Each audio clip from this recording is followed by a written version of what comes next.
আজকে ওনার ভাই যেভাবে হাজরায় একটা জমি সংক্রান্ত একজনের জমি জোর করে ছিনিয়ে নিচ্ছেন এবং মারধর করেছেন, কদিন আগেকার ঘটনা, দীপক হাজরা এবং তার ভাই, দুই ভাইকে এবং তার দিদিকে যেভাবে মারধর করেছে, তাদের জমি তারা 30 বছর 40 বছর ধরে তারা ওই জমিতে থাকে।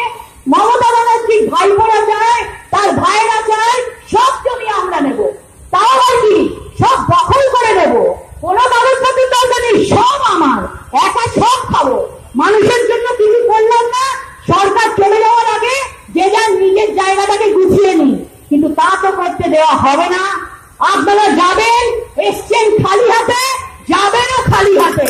সেই জন্য বলি আগামী দিনে যে হাজরায় দীপক হাজরা যেভাবে তাকে আক্রমণ করা হয়েছিল, তাকে তার ভাইকে এবং তার দিদিকে যেভাবে শ্লীলতাহানি করা হয়েছিল, সে বিষয়েও ভারতীয় জনতা পার্টি বড় আন্দোলন করবে এবং আগামী 12ই আগস্ট সেই আন্দোলন আমরা হাজরা মোড়ে অবস্থান বিক্ষোভ করব। যে কোনো ভাবে তাদের জমি যেন তাদেরই থাকে সেটা থাকবে, কোনোভাবেই অন্যায় বরদাস্ত করব না।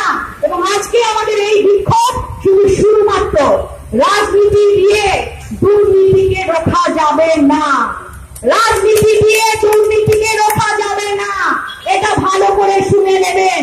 সেই জন্য আগামী দিন এইখান থেকে সবে শুরু হলো, আগামী দিনে আমাদের এখানে যদি মহিলা কমিশন এবং তারপরে এই ম্যাটার যদি না সলভ হয়, না কেউ অ্যারেস্ট হয়, তাহলে আমরা আগামী দিনে দিল্লিতে যাবো, দিল্লিতে গিয়ে বিচার আমরা চাইবো এবং এর শেষ থেকে আমরা ছাড়বো।